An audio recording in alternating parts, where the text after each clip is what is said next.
Olá, meus caros ouvintes. Bem-vindos a mais uma jornada pelos cantos mais sombrios do nosso Brasil rural. Hoje eu trouxe para vocês uma maratona especial, 5 histórias que foram coletadas ao longo de anos percorrendo fazendas, sítios e vilarejos perdidos no tempo. Antes de começarmos, eu preciso que vocês façam algo por mim. Peguem um copo d'água e deixem ao lado. Confiem em mim, vocês vão precisar durante essas 5 horas que passaremos juntos. E se vocês estão ouvindo isso no escuro, melhor ainda. O escuro tem uma forma peculiar de tornar essas histórias mais verdadeiras.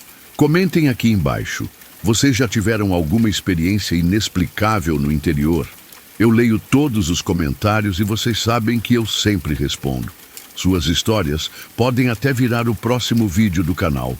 Agora, apertem o play, aumentem o volume e preparem-se para 5 horas de puro terror rural. Vamos começar nossa jornada pelos relatos mais perturbadores que já coletei. Nossa primeira parada é na Fazenda Santa Helena, localizada no interior de Minas Gerais. Esta história me foi contada por Dona Conceição, uma senhora de 78 anos que trabalhou nessa fazenda por mais de 40 anos. Quando ela me procurou, suas mãos tremiam tanto que mal conseguia segurar a xícara de café. Ela disse que nunca havia contado essa história para ninguém, mas que não conseguia mais carregar esse peso sozinha. A Fazenda Santa Helena foi próspera por décadas, conhecida pela qualidade do seu gado e pela hospitalidade dos proprietários. Mas em 1987, algo aconteceu que mudou tudo para sempre. Um evento tão perturbador que levou ao abandono da propriedade em menos de 6 meses. Se vocês acham que sabem o que é medo, preparem-se, porque o que aconteceu naquela fazenda desafia qualquer explicação racional. A história. Era março de 1987 quando cheguei na Fazenda Santa Helena para trabalhar como cozinheira. Eu tinha acabado de enviuvar e precisava de um lugar para morar e trabalhar. A fazenda ficava a uns 15 quilômetros da cidade mais próxima, cercada por morros e mata fechada. O patrão, seu Joaquim, era um homem bom, trabalhador, que havia herdado a propriedade do pai. A casa-sede era uma construção antiga, de 2 andares, com varandas largas e janelas altas. Nos fundos ficava a cozinha, onde eu passava a maior parte do tempo, e um pouco mais adiante, o curral e os alojamentos dos peões. Mas o que chamava a atenção mesmo era o poço. Esse poço ficava bem no centro do terreiro, entre a casa e os alojamentos. Era um poço artesiano profundo, cavado décadas antes pelo avô do seu Joaquim. A água era cristalina, gelada, a melhor da região. Todos bebiam daquela água, usavam para cozinhar, para dar ao gado. Era a fonte de vida da fazenda. O poço tinha uns 2 metros de diâmetro, revestido de pedra até embaixo. Uma pequena mureta de tijolo o cercava, com uma roldana de madeira por onde descíamos o balde. Durante o dia, aquele poço era apenas mais um elemento da paisagem rural. Mas à noite ele parecia diferente. Nos primeiros dias, pensei que fosse impressão minha. Quando eu saía da cozinha depois do jantar para buscar água, sentia como se alguém estivesse me observando. Olhava ao redor, via apenas os peões conversando na varanda do alojamento, o gado pastando ao longe, as luzes da casa-sede ainda acesas. Nada de estranho, mas aquela sensação persistia. Foi o Zé Mané, um dos peões mais antigos da fazenda, quem primeiro mencionou algo sobre o poço. Ele havia trabalhado ali por quase 20 anos e conhecia cada canto daquelas terras. Uma noite, enquanto tomávamos café depois do jantar, ele comentou quase sussurrando: "Dona Conceição, a senhora já reparou como o poço fica estranho de noite?" Perguntei o que ele queria dizer com estranho. Zé Mané olhou ao redor, certificando-se de que estávamos sozinhos na cozinha, e disse: "É que parece que tem algo lá embaixo que não é água." Ri da observação dele. Disse que era coisa da idade, que poço é poço e sempre foi assim. Mas no fundo, suas palavras ecoaram o que eu mesma havia sentido. Havia algo perturbador naquele poço, algo que não conseguia definir. As semanas passaram normalmente. Eu me acostumei com a rotina da fazenda. Acordar antes do sol, preparar o café dos peões, cozinhar o almoço, organizar a casa, preparar o jantar. Seu Joaquim era um patrão justo, pagava em dia, tratava todos com respeito. A esposa dele, Dona Maria, era uma mulher gentil que me ajudava na cozinha nos fins de semana. Tinham 2 filhos, o Pedro, de 15 anos, e a Ana, de 12. Tudo estava bem até a noite de 15 de abril. Lembro-me da data exatamente porque foi quando tudo começou a dar errado. Eu havia terminado de lavar a louça do jantar e saí para buscar água no poço para deixar os baldes cheios para o dia seguinte. Era uma noite clara, com lua cheia iluminando o terreiro. Caminhei até o poço como fazia todas as noites. Baixei o balde e esperei escutar o barulho da água. Mas o som que veio de lá de baixo não foi de água. Foi um gemido. Puxei o balde rapidamente, meu coração disparando. Olhei para dentro do poço, mas só conseguia ver o reflexo da lua na superfície da água, lá no fundo. Pensei que talvez fosse algum animal que havia caído, um gato ou um rato. Isso acontecia às vezes. Chamei Zé Mané e mais 2 peões. Descemos uma lamparina amarrada numa corda para iluminar o interior do poço. A luz se refletiu na água cristalina, mas não vimos nada além de pedras e água.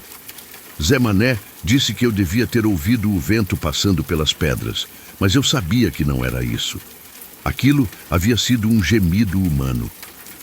Na manhã seguinte, a água do poço estava com um gosto estranho. Não era ruim exatamente, mas diferente, meio metálico, como se tivesse ferro dissolvido. Comentei com Dona Maria, mas ela disse que não sentia nada diferente. Talvez fosse impressão minha mesmo. Mas Pedro, o filho mais velho, se recusou a beber a água. Disse que tinha um gosto de tristeza. Quando perguntei o que ele queria dizer com isso, ele apenas balançou a cabeça e pediu água da cidade. As coisas começaram a ficar realmente estranhas uma semana depois. Estava eu na cozinha, preparando o almoço, quando ouvi um barulho vindo do poço. Parecia como se alguém estivesse batendo nas pedras lá embaixo. Um som ritmado, como se fosse um código. Toque, toque, toque, pausa. Toque, toque, toque, pausa.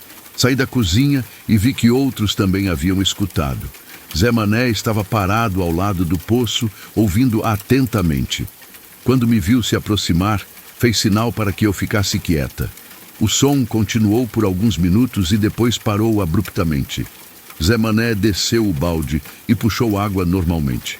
Estava cristalina como sempre, sem nenhum sinal de que algo estivesse errado lá embaixo. Deve ser o encanamento, ele disse, mas sua voz não soava convincente. Naquela noite, Pedro teve um pesadelo terrível. Acordou gritando, dizendo que havia sonhado com alguém no fundo do poço, chamando por ele. Dona Maria ficou muito preocupada e levou o menino para dormir no quarto dela e do marido. Eu também comecei a ter sonhos estranhos. Sonhava que caminhava até o poço no meio da madrugada e via uma figura humana flutuando na água, de cabeça para baixo. Às vezes, a figura tinha o rosto do meu falecido marido, às vezes de pessoas que eu não conhecia. Sempre acordava suada e com o coração disparado.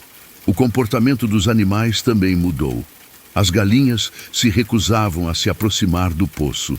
O gado, que antes bebia daquela água sem problema, começou a ficar agitado quando levado para lá. Os cachorros da fazenda uivavam durante a madrugada, sempre na direção do poço.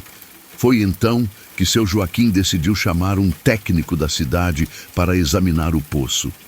Ele veio numa quinta-feira de manhã, um homem jovem com equipamentos modernos. Desceu uma câmera para filmar o interior do poço e bombas para testar a qualidade da água. O que ele encontrou mudou tudo. A câmera mostrou algo que não deveria estar lá. No fundo do poço, Parcialmente enterrado na lama, havia ossos, muitos ossos, e o que parecia ser pedaços de roupa antiga. O técnico ficou pálido ao ver as imagens. Disse que precisávamos chamar a polícia imediatamente. Seu Joaquim tentou argumentar. Disse que poderiam ser ossos de animais que caíram ao longo dos anos, mas o técnico balançou a cabeça. Isso aqui é um crânio humano, ele disse apontando para a tela. E por causa da preservação na água fria, eu diria que está aí há décadas. A polícia chegou no dia seguinte. Primeiro vieram 2 investigadores, depois uma equipe inteira com equipamentos de mergulho e escavação. Isolaram toda a área ao redor do poço e começaram o trabalho de retirada do que estava lá embaixo. O que eles encontraram assombrou toda a região. Eram os restos mortais de 7 pessoas, homens, mulheres e uma criança. Todos haviam sido mortos de forma violenta e jogados no poço em épocas diferentes ao longo de várias décadas. O mais antigo, segundo os peritos, estava lá há pelo menos 50 anos. A investigação revelou uma história terrível. O avô de seu Joaquim, o homem que havia construído a fazenda e cavado o poço, era um assassino. Durante décadas ele atraía trabalhadores rurais, pessoas sem família, viajantes solitários, matava todos e jogava os corpos no poço. Ninguém nunca desconfiou porque as vítimas eram sempre pessoas que não fariam falta, gente que estava apenas de passagem. E a água do poço era tão boa, tão cristalina, que ninguém imaginava que ela vinha de um túmulo coletivo. Seu Joaquim ficou destroçado com a descoberta. Ele não fazia ideia da verdadeira história de sua família. O pai dele havia morrido jovem e nunca soube dos crimes do próprio pai. A fazenda havia sido construída literalmente sobre os ossos de pessoas inocentes. Mas a parte mais perturbadora ainda estava por vir.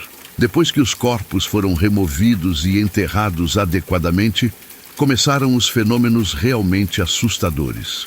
Era como se a retirada dos ossos tivesse liberado algo que estava preso lá embaixo. As primeiras manifestações foram auditivas. Todas as noites, por volta da meia-noite, ouvíamos vozes vindas do poço. Eram gemidos, súplicas, às vezes gritos de desespero. Não eram sons que o vento pudesse fazer. Eram claramente vozes humanas. Pedro, o filho de seu Joaquim, foi o primeiro a ver uma aparição. Ele estava voltando do banheiro pela madrugada, quando viu uma figura feminina de camisola branca caminhando em direção ao poço. A mulher parecia estar flutuando alguns centímetros acima do chão. O menino ficou paralisado, observando enquanto a figura se aproximava da borda do poço e simplesmente desaparecia, como se tivesse se jogado lá dentro. Ele correu para o quarto dos pais, mas quando voltaram para verificar não havia nada. Zé Mané também começou a relatar experiências estranhas. Dizia que via sombras se movendo ao redor do poço durante o trabalho. Outras vezes, escutava seu nome sendo chamado, mas quando olhava, não via ninguém. A situação ficou insuportável quando começaram as tentativas de comunicação. Uma noite, enquanto eu estava na cozinha lavando a louça do jantar, ouvi alguém batendo na janela. Quando olhei, vi uma mão pálida pressionada contra o vidro. A mão estava molhada, gotejando, e deixou uma marca quando desapareceu. Corri para fora, mas não havia ninguém. Apenas pegadas molhadas no chão, levando da cozinha até o poço. Pegadas que pareciam ser de pés descalços, pegadas que paravam abruptamente na borda do poço. Na manhã seguinte, encontramos palavras escritas com lama nas paredes da casa-sede. Palavras que diziam justiça, vingança, lembrem de nós. A lama tinha o mesmo cheiro da água do poço, aquele cheiro metálico e úmido. Seu Joaquim tentou limpar as palavras, mas elas apareciam novamente na noite seguinte. Às vezes em lugares diferentes, às vezes as mesmas palavras, às vezes nomes que não conhecíamos. Foi quando decidimos procurar ajuda espiritual. Dona Maria conhecia um padre na cidade vizinha, o padre Antônio, que havia estudado casos de atividade paranormal. Ele veio à fazenda numa sexta-feira e ficou chocado com o que encontrou. O padre disse que o local estava carregado de energia negativa, que as almas das vítimas não conseguiam descansar em paz porque nunca haviam recebido justiça. Elas estavam presas àquele lugar, tentando se comunicar, tentando que sua história fosse conhecida.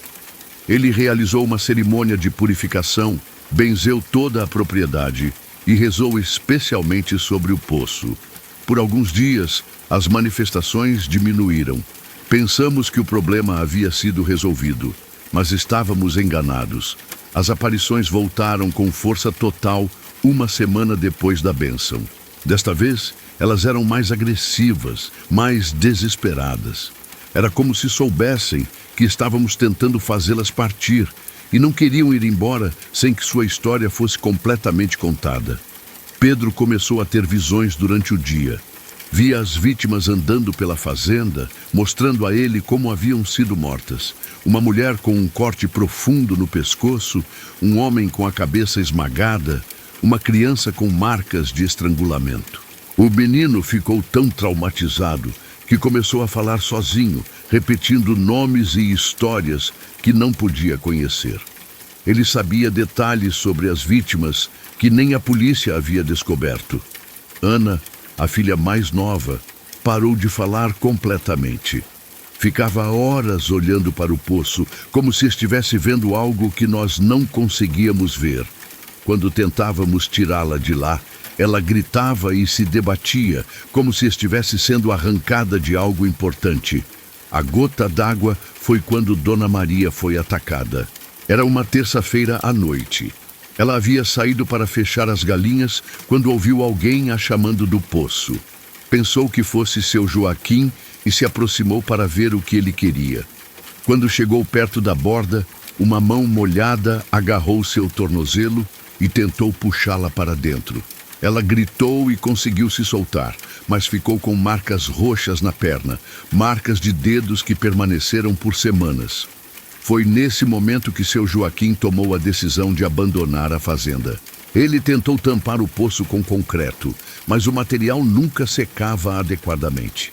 Parecia que havia algo lá embaixo, sugando o concreto, puxando tudo para o fundo. Depois de 3 tentativas fracassadas, ele desistiu. A família fez as malas e se mudou para a cidade em menos de uma semana. Deixaram tudo para trás. O gado, as plantações, a casa, os móveis. Seu Joaquim disse que não importava o prejuízo financeiro, que não conseguia mais viver naquele lugar, sabendo da história e sentindo a presença das vítimas. Eu também deixei a fazenda junto com eles. Não podia ficar sozinha naquele lugar, não depois de tudo que havia presenciado. A Fazenda Santa Helena foi abandonada em maio de 1987. Nos anos seguintes, várias pessoas tentaram comprá-la ou arrendá-la, mas ninguém conseguia ficar por muito tempo. Todos relatavam as mesmas experiências: vozes vindas do poço, aparições noturnas, sensação constante de estar sendo observado. Alguns disseram que o poço ainda produzia água cristalina, mas que ela tinha gosto de lágrimas. Outros relataram que durante as noites de lua cheia, era possível ver reflexos de rostos na superfície da água, rostos de pessoas que imploravam por ajuda. A propriedade mudou de mãos várias vezes ao longo dos anos, sempre por preços muito baixos. Ninguém conseguia explicar aos novos proprietários por que a fazenda era tão barata, mas todos descobriam por conta própria assim que tentavam se estabelecer lá. Hoje, mais de 30 anos depois, a Fazenda Santa Helena continua abandonada. A casa-sede está em ruínas, tomada pelo mato, mas o poço ainda está lá. Ainda produz água, ainda reflete a lua nas noites claras. Dizem que, se você passar pela estrada que leva à fazenda durante a madrugada, pode ouvir vozes vindas da propriedade. Vozes que chamam por justiça, vozes que contam suas histórias para quem quiser escutar. Eu nunca mais voltei lá. Não tenho coragem. Mas às vezes, Quando acordo no meio da madrugada, ainda posso ouvir aqueles gemidos vindos do poço, aqueles pedidos de socorro que ecoam na minha memória. Sei que as almas daquelas 7 pessoas ainda estão presas àquele lugar. Estão esperando que alguém conte suas histórias, que alguém se lembre de seus nomes, que alguém faça justiça pelos crimes que sofreram. Por isso estou contando essa história agora, para que vocês saibam que a Fazenda Santa Helena não é apenas uma propriedade abandonada no interior de Minas Gerais. É um memorial não oficial de pessoas inocentes que tiveram suas vidas ceifadas pela ganância e maldade.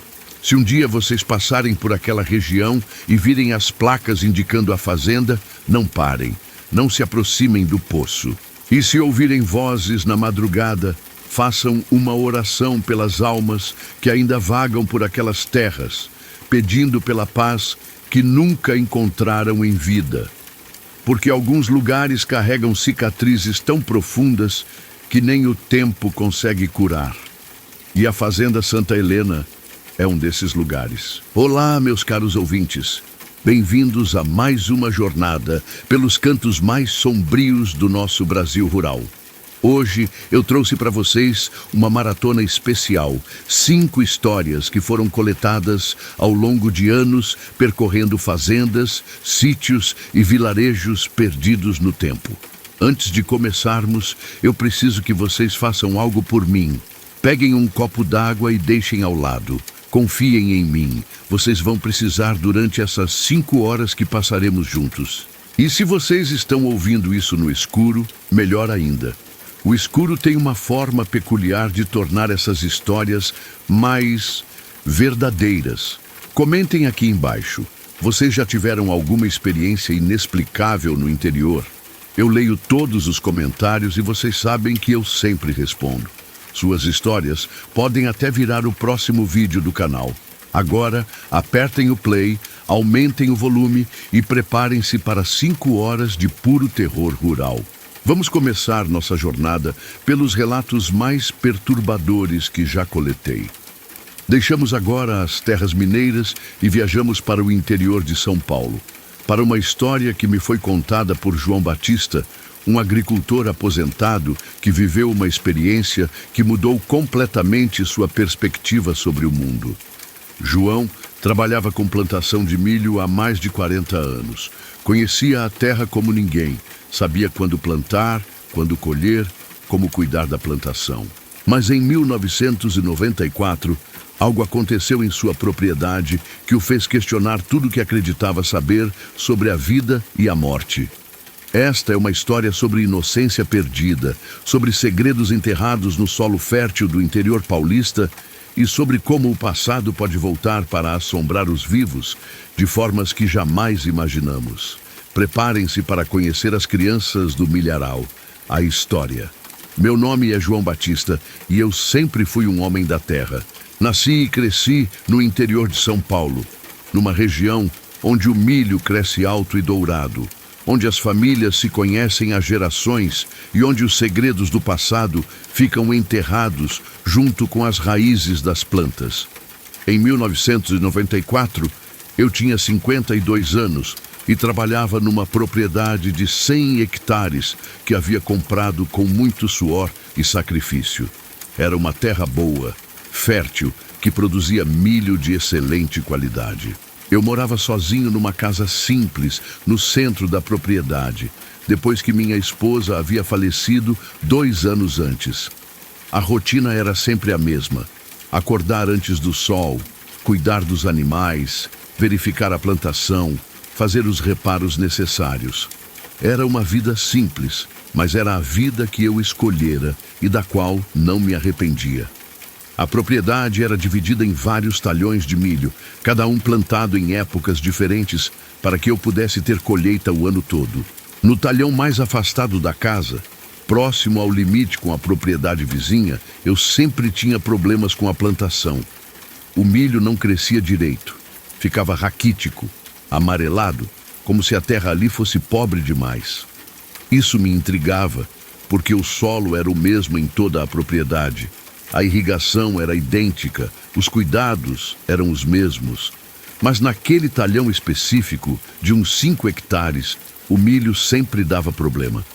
Foi o Sebastião, meu vizinho mais próximo, que me explicou o motivo. Sebastião era um homem mais velho que eu. Devia ter uns 70 anos na época. Sua família vivia naquela região há mais de 100 anos e ele conhecia a história de cada pedaço de terra por ali. Uma tarde, quando eu estava reclamando mais uma vez do meu talhão problemático, ele me chamou para uma conversa. "João", ele disse, "você sabe o que aconteceu naquele pedaço de terra antes de você comprar?" Respondi que não sabia de nada específico, apenas que era parte de uma fazenda maior, que havia sido dividida e vendida em lotes menores. Sebastião balançou a cabeça e me contou uma história que eu gostaria de nunca ter ouvido. Segundo ele, naquele local havia funcionado um orfanato entre 1930 e 1950. Era uma instituição dirigida por freiras, que recebia crianças abandonadas de toda a região. O orfanato funcionava numa casa grande de 2 andares, com dormitórios, refeitório, capela e uma pequena escola. Era um lugar triste, Sebastião me disse. As crianças que chegavam lá raramente saíam. Algumas morriam de doenças, outras simplesmente sumiam. Ninguém fazia perguntas porque eram crianças que não tinham família mesmo. Ele me contou que havia rumores sobre maus tratos, sobre crianças que eram punidas severamente por pequenas infrações, sobre condições insalubres e falta de comida adequada. Mas como eram outros tempos e as crianças não tinham quem falasse por elas, nada era feito. O orfanato foi fechado em 1950, depois que várias crianças morreram durante um surto de pneumonia. As autoridades disseram que foi uma epidemia natural, mas os moradores locais sempre suspeitaram que havia mais por trás daquelas mortes. As crianças foram enterradas ali mesmo, Sebastião continuou, num cemitério improvisado nos fundos da propriedade. Depois que o orfanato foi fechado, a casa foi demolida e a terra foi arada para a plantação. Mas dizem que as almas daquelas crianças nunca saíram de lá. Eu escutei a história com ceticismo. Não que eu duvidasse do Sebastião, mas sempre fui um homem prático, pouco dado a crenças em fantasmas e assombrações. Pensei que talvez o solo daquele talhão tivesse algum problema químico, alguma deficiência mineral que eu não havia detectado. Mas as coisas começaram a ficar estranhas algumas semanas depois dessa conversa. Era início de maio, época de plantio. Eu estava preparando o talhão problemático para uma nova safra, passando o arado, preparando os sulcos para as sementes. Era um trabalho que eu fazia há décadas, conhecia cada movimento necessário. Enquanto trabalhava, comecei a ouvir sons estranhos. Primeiro pensei que fossem pássaros ou pequenos animais no mato ao redor, mas logo percebi que eram vozes. Vozes de crianças. Elas pareciam estar brincando em algum lugar próximo, rindo, conversando, cantando músicas infantis. Mas quando eu parava o trator e prestava atenção, os sons cessavam imediatamente. Assim que eu voltava ao trabalho, as vozes recomeçavam. Isso aconteceu durante vários dias seguidos. Sempre no mesmo talhão, sempre as mesmas vozes infantis que paravam quando eu tentava localizá-las. Comentei com Sebastião sobre os sons e ele apenas balançou a cabeça gravemente. "Elas estão acordando", foi tudo o que ele disse.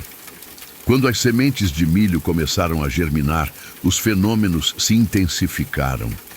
Não eram mais apenas vozes distantes. Agora eu podia ver movimentos entre as plantas jovens. Sombras pequenas que corriam entre os brotos de milho, sempre na minha visão periférica, sempre desaparecendo quando eu olhava diretamente. Uma tarde, enquanto eu verificava a irrigação, vi claramente uma menina de uns 8 anos correndo entre as fileiras de milho.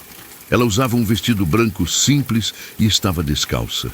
Quando ela percebeu que eu a havia visto, parou e me olhou fixamente por alguns segundos antes de desaparecer. Eu fiquei paralisado. Não havia como aquilo ser uma criança real. Não havia nenhuma casa próxima com crianças. E a menina havia literalmente desaparecido na minha frente, como se fosse feita de névoa. Naquela noite, mal consegui dormir. Ficava pensando na expressão da menina, nos olhos tristes que me fitaram antes dela sumir. Havia algo naquele olhar que me partiu o coração. Uma tristeza profunda que nenhuma criança deveria carregar. Os avistamentos se tornaram mais frequentes à medida que o milho crescia. Às vezes era uma criança sozinha, às vezes eram várias brincando juntas. Sempre crianças pequenas, sempre usando roupas antigas e simples, sempre desaparecendo quando percebiam que eu as estava observando. Mas elas não pareciam ter medo de mim. Na verdade, conforme os dias passavam, elas começaram a se mostrar mais abertamente, como se estivessem se acostumando com a minha presença. Uma manhã, enquanto eu caminhava pela plantação, verificando o crescimento do milho, ouvi uma voz infantil me chamando. Senhor, Senhor! Olhei ao redor e vi um menino de uns 10 anos acenando para mim entre as plantas. Ele tinha cabelo escuro, rosto magro e usava uma camisa remendada que parecia ter sido lavada muitas vezes. Meu primeiro instinto foi me aproximar, mas assim que dei um passo em direção a ele, o menino desapareceu. Não correu, não se escondeu. Simplesmente se desfez como fumaça. Fiquei ali parado, tremendo, tentando processar o que havia acabado de acontecer. Aquela havia sido a primeira vez que uma das crianças havia tentado se comunicar diretamente comigo. Naquela noite, procurei Sebastião novamente. Contei sobre todos os avistamentos, sobre a menina de vestido branco, sobre o menino que havia me chamado. Ele me escutou em silêncio, balançando a cabeça como se já esperasse por aquilo. Elas querem alguma coisa, ele me disse. Almas de crianças que morreram injustamente sempre voltam quando alguém mexe na terra onde elas foram enterradas. Você revolveu o cemitério delas quando arou aquele talhão. Perguntei o que eu deveria fazer. Parte de mim queria vender a propriedade e ir embora. Mas outra parte sentia uma estranha compaixão por aquelas crianças. Elas não pareciam malévolas ou assustadoras. Pareciam apenas perdidas. Deixe elas se manifestarem, Sebastião aconselhou. Escute o que elas têm para dizer. Talvez seja isso que elas estão esperando há tantos anos. Então foi isso que eu fiz. Parei de fugir dos avistamentos e comecei a prestar atenção nas crianças do milharal. O milho daquele talhão começou a crescer como nunca havia crescido antes. Em poucas semanas, estava mais alto e mais verde que qualquer plantação que eu já havia visto. Era como se a terra, depois de décadas estéril, tivesse finalmente encontrado vida novamente. E conforme o milho crescia, as aparições das crianças se tornaram mais claras, mais definidas. Comecei a reconhecer rostos específicos. Havia a menina de vestido branco que eu vira primeiro, sempre sozinha, sempre séria. O menino que me havia chamado, que parecia ser mais corajoso que os outros. Uma garotinha muito pequena, que não devia ter mais que 5 anos, que sempre aparecia segurando a mão de uma menina mais velha. Elas começaram a me seguir enquanto eu trabalhava, mantendo sempre uma distância respeitosa, mas claramente interessadas no que eu estava fazendo. Às vezes, eu as ouvia sussurrando entre si, como se estivessem comentando sobre mim. Foi numa tarde de junho que a primeira comunicação real aconteceu. Eu estava no meio do milharal, verificando se havia pragas nas plantas, quando senti uma presença muito próxima. Olhei para o lado e vi a menina de vestido branco parada a apenas 2 metros de mim. Desta vez, ela não desapareceu quando nossos olhares se encontraram. Ficou ali, me observando com aqueles olhos tristes e profundos. Senhor, ela disse com uma voz suave, quase um sussurro. O Senhor é bom conosco. Meu coração disparou, mas tentei manter a calma. Era a primeira vez que uma delas falava comigo diretamente e eu não queria assustá-la. Como você se chama? Perguntei delicadamente. Maria, ela respondeu. Maria das Dores. Tenho 8 anos. Há quanto tempo vocês estão aqui, Maria? Ela inclinou a cabeça como se estivesse pensando. Muito tempo, desde que fomos dormir e não acordamos mais. A simplicidade da resposta me emocionou profundamente. Aquela criança havia morrido há décadas, mas ainda se via como uma menina de 8 anos que havia simplesmente dormido. O que vocês querem? Perguntei. Maria sorriu pela primeira vez e, apesar de tudo, era um sorriso doce e inocente. Queremos brincar e queremos que alguém se lembre de nós. Naquele momento, outras crianças começaram a aparecer entre as plantas de milho. 1, 2, 5, 10. Logo eu estava cercado por pelo menos 15 crianças espectrais, todas me olhando com curiosidade e esperança. Havia meninos e meninas de várias idades, todos usando roupas simples e antigas. Alguns estavam claramente desnutridos, com rostos magros e olhos fundos. Outros mostravam sinais de doenças, tosse constante, pele pálida, movimentos fracos. Vocês todas moraram no orfanato? Perguntei. Elas assentiram com a cabeça em uníssono. Era um lugar triste, disse o menino que havia me chamado antes. Tínhamos fome sempre, e frio, e as irmãs eram bravas conosco. Como vocês morreram? Perguntei, embora não tivesse certeza se queria saber a resposta. Alguns ficaram doentes e não melhoraram, explicou Maria. Outros fizeram as irmãs ficarem muito bravas. Uma menina mais velha, de uns 12 anos, se aproximou. As irmãs disseram que crianças más não merecem comer. Ela disse com uma voz amarga. Disseram que era para aprendermos a ser boas, mas a gente só tinha fome. Gradualmente, ao longo de várias semanas, fui descobrindo a verdadeira história do orfanato São José, como elas me contaram que se chamava. As freiras que dirigiam a instituição eram extremamente severas. Qualquer pequena infração, conversar durante as refeições, não terminar as orações, sujar a roupa, era punida com isolamento, privação de comida ou castigos físicos. Muitas crianças morreram não apenas de doenças, mas de desnutrição e maus tratos. Outras simplesmente desapareceram durante a noite e nunca mais se falou nelas. A irmã Ágata era a pior, me contou um menino chamado Pedro. Ela dizia que éramos filhos do demônio porque não tínhamos pais. Dizia que precisávamos sofrer para purificar nossas almas. As crianças me mostraram onde haviam sido enterradas. Era numa área no final do talhão, próxima a um pequeno bosque. Não havia lápides, não havia cruzes, apenas algumas pedras empilhadas que marcavam os locais aproximados. Fomos colocadas numa vala comum, explicou Maria. A irmã Ágata disse que não merecíamos túmulos individuais porque éramos pecadoras. Conforme as semanas passavam, eu desenvolvi uma rotina estranha, mas reconfortante com as crianças do milharal. Todas as tardes, depois de terminar meu trabalho, eu voltava ao talhão e passava algum tempo com elas. Elas me contavam histórias do orfanato, me mostravam brincadeiras que faziam escondido das freiras, cantavam canções que haviam aprendido. Era tocante ver como, mesmo depois da morte, elas mantinham a inocência e a capacidade de alegria das crianças. Eu comecei a trazer coisas para elas.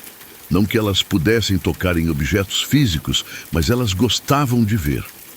Trouxe brinquedos antigos que encontrei no antiquário da cidade, livros de histórias infantis, doces que eu deixava nas pedras que marcavam seus túmulos. O Senhor é como um pai para nós, Maria me disse uma tarde. Nunca tivemos um pai de verdade.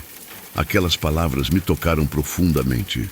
Eu e minha esposa nunca havíamos tido filhos, e agora me encontrava cuidando de 15 crianças mortas há décadas. O milho daquele talhão cresceu magnificamente naquele ano. As espigas eram grandes, douradas, perfeitas. Era como se a felicidade das crianças estivesse fertilizando a terra. Mas eu sabia que aquela situação não poderia durar para sempre. As crianças começaram a me falar sobre ir embora. Diziam que estavam se sentindo mais leves e que às vezes viam uma luz bonita que as chamava. Mas a gente não quer deixar o Senhor sozinho, disse Pedro numa tarde de julho. E a gente gosta de brincar no milharal, acrescentou uma garotinha chamada Ana. Eu percebi que as crianças estavam se apegando à vida novamente através do carinho que eu demonstrava por elas. Mas também sabia que isso não era saudável para elas. Elas precisavam seguir em frente, encontrar a paz que lhes havia sido negada em vida. Foi então que decidi fazer algo que mudaria tudo. Procurei o padre da cidade e contei toda a história. Inicialmente ele foi cético, mas quando viu minha sinceridade e ouviu os detalhes que eu havia aprendido com as crianças, detalhes que coincidiam com registros históricos que ele encontrou nos arquivos da diocese, ele concordou em me ajudar.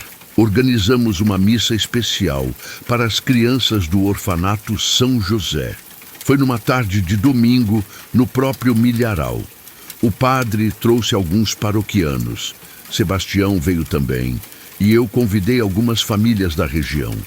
As crianças ficaram muito animadas quando souberam da missa. Era a primeira vez em décadas que alguém rezaria especificamente por elas, que alguém as trataria com a dignidade que merecem. Durante a cerimônia, eu podia vê-las claramente, em pé entre as plantas de milho, ouvindo atentamente as orações. Algumas choravam, outras sorriam. Todas pareciam em paz.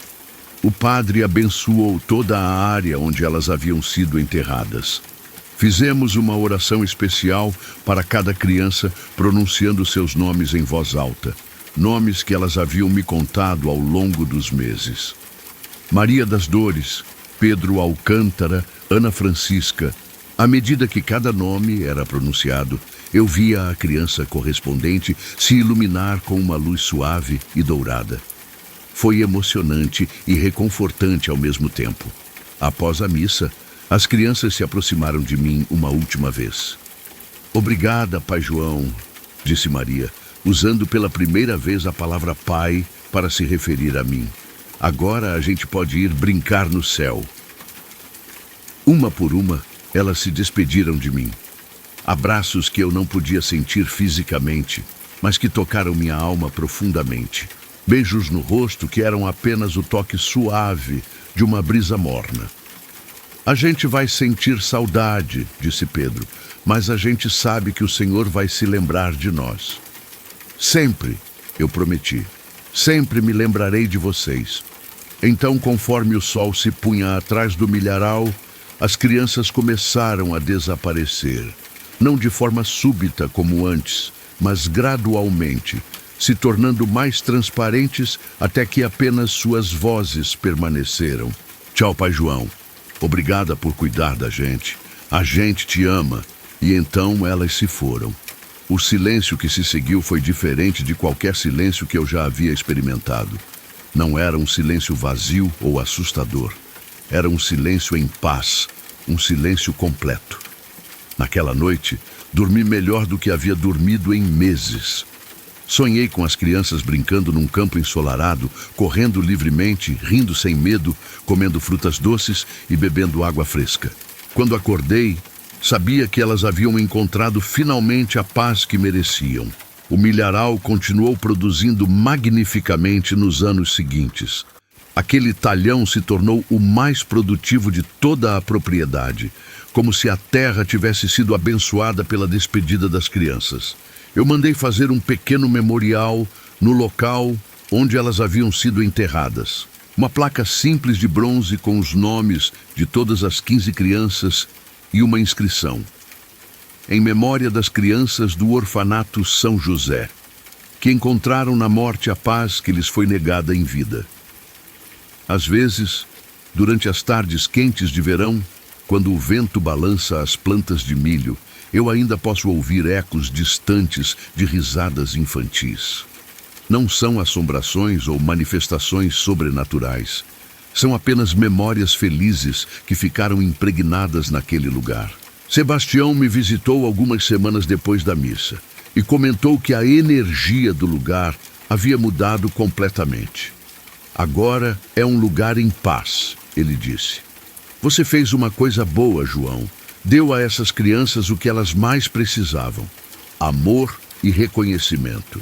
Eu continuei trabalhando naquela terra por muitos anos depois. Sempre que plantava milho naquele talhão especial, eu sentia como se estivesse plantando não apenas sementes, mas também esperança e memória. Às vezes, encontrava objetos enterrados na terra. Um botão antigo, um pedaço de porcelana quebrada, uma pequena boneca de pano deteriorada pelo tempo. Eu recolhia esses achados com carinho e os guardava numa caixa especial, como relíquias das crianças que haviam vivido e morrido naquele lugar. Quando finalmente me aposentei e vendi a propriedade, fiz questão de contar a história toda para o novo proprietário. Ele era um homem jovem, com filhos pequenos, e ficou tocado pela história das crianças do milharal. Vou cuidar bem deste lugar, ele me prometeu, e vou ensinar meus filhos sobre as crianças que viveram aqui. Foi reconfortante saber que a memória delas seria preservada. Hoje, muitos anos depois, quando passo pela região e vejo o milharal balançando no vento, ainda penso nas 15 crianças que encontraram em mim o pai que nunca tiveram em vida. Elas me ensinaram que o amor pode transcender a morte, que a compaixão pode curar feridas que perduram por décadas e que às vezes o que os mortos mais precisam não é que os deixemos em paz, mas que os amemos e nos lembremos deles. A terra onde elas viveram e morreram continua fértil, continua produzindo milho dourado e abundante. É como se sua inocência e pureza tivessem abençoado aquele solo para sempre. E eu carrego comigo a certeza de que existe algo depois da morte, algo que permite que o amor continue existindo, mesmo quando os corpos já se desfizeram. As crianças do milharal me deram essa certeza, esse presente inestimável. Por isso eu conto essa história, para que vocês saibam que nem todas as manifestações sobrenaturais são assustadoras ou malévolas. Às vezes, são apenas almas perdidas procurando por amor, por reconhecimento, por alguém que se importe com elas. E se um dia vocês se encontrarem numa situação parecida, se virem ou ouvirem algo inexplicável, não tenham medo imediatamente. Às vezes, o que parece assombração é apenas alguém pedindo para ser lembrado, para ser amado. As crianças do milharal me ensinaram que o maior presente que podemos dar aos mortos não é nossa memória de como eles morreram, mas nossa celebração de como eles viveram. E embora elas tenham partido há muitos anos, eu ainda as carrego comigo, no coração, onde continuam brincando eternamente sob o sol dourado de uma tarde perfeita. Olá, meus caros ouvintes. Bem-vindos a mais uma jornada pelos cantos mais sombrios do nosso Brasil rural. Hoje eu trouxe para vocês uma maratona especial, 5 histórias que foram coletadas ao longo de anos percorrendo fazendas, sítios e vilarejos perdidos no tempo. Antes de começarmos, eu preciso que vocês façam algo por mim. Peguem um copo d'água e deixem ao lado. Confiem em mim, vocês vão precisar durante essas 5 horas que passaremos juntos. E se vocês estão ouvindo isso no escuro, melhor ainda. O escuro tem uma forma peculiar de tornar essas histórias mais verdadeiras. Comentem aqui embaixo. Vocês já tiveram alguma experiência inexplicável no interior? Eu leio todos os comentários e vocês sabem que eu sempre respondo. Suas histórias podem até virar o próximo vídeo do canal. Agora, apertem o play, aumentem o volume e preparem-se para 5 horas de puro terror rural. Vamos começar nossa jornada pelos relatos mais perturbadores que já coletei.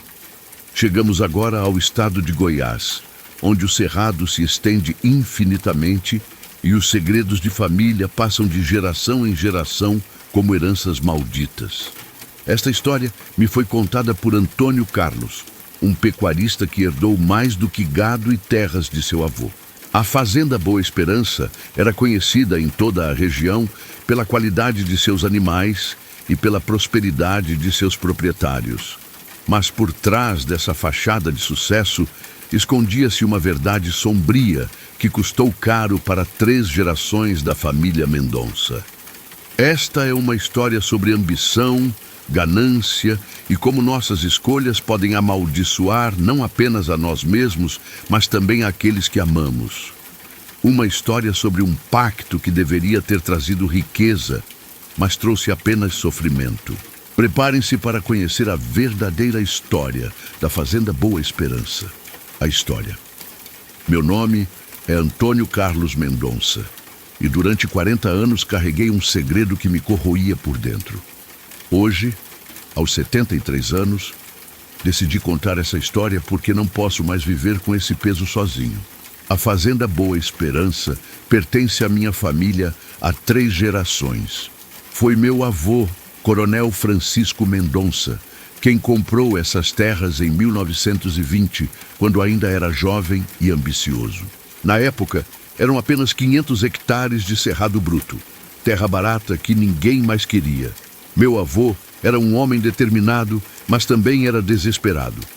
Ele havia investido todas as economias da família na compra daquelas terras, apostando que conseguiria transformá-las numa fazenda próspera.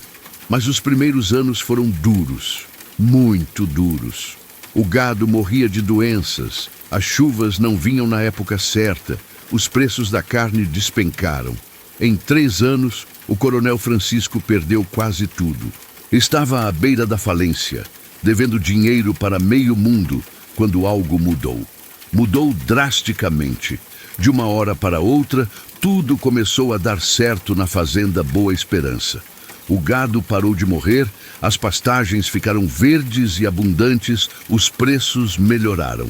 Em poucos anos, meu avô se tornou um dos pecuaristas mais prósperos da região.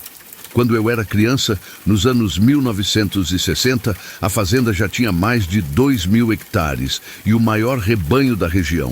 Meu avô era respeitado e temido por todos, um homem poderoso que sempre conseguia o que queria. Mas havia algo estranho naquela prosperidade. Primeiro, era a forma como os animais se comportavam. O gado da Fazenda Boa Esperança era dócil demais, quase hipnotizado. Nunca vi um boi ou uma vaca se rebelarem, nunca vi tentativas de fuga. Era como se eles soubessem que pertenciam àquele lugar e não tivessem vontade de sair. Segundo, era a taxa de natalidade. Todas as vacas empenhavam todo ano, sem exceção. Todos os bezerros nasciam saudáveis, cresciam rápido, engordavam sem problemas. Era estatisticamente impossível, mas acontecia. Terceiro, e talvez o mais estranho, era como os problemas que afetavam outras fazendas nunca chegavam até nós. Quando havia seca na região, sempre chovia na Boa Esperança. Quando surtos de doenças atacavam rebanhos vizinhos, nosso gado permanecia saudável. Quando os preços despencavam no mercado, sempre aparecia um comprador disposto a pagar bem pelo nosso gado. Meu pai, João Mendonça, herdou a fazenda quando o Coronel Francisco morreu em 1975. Ele continuou com a mesma prosperidade inexplicável, mas eu notei que ele carregava um fardo que não conseguia dividir com ninguém. Meu pai era um homem assombrado, dormia mal, tinha pesadelos constantes, bebia mais do que deveria. Às vezes, eu o encontrava no escritório da fazenda, no meio da madrugada, olhando fixamente para um cofre antigo que ficava no canto da sala. Um dia, você vai entender, ele me dizia quando eu perguntava sobre aquele comportamento. Um dia a responsabilidade vai ser sua. Eu não entendi o que ele queria dizer com responsabilidade.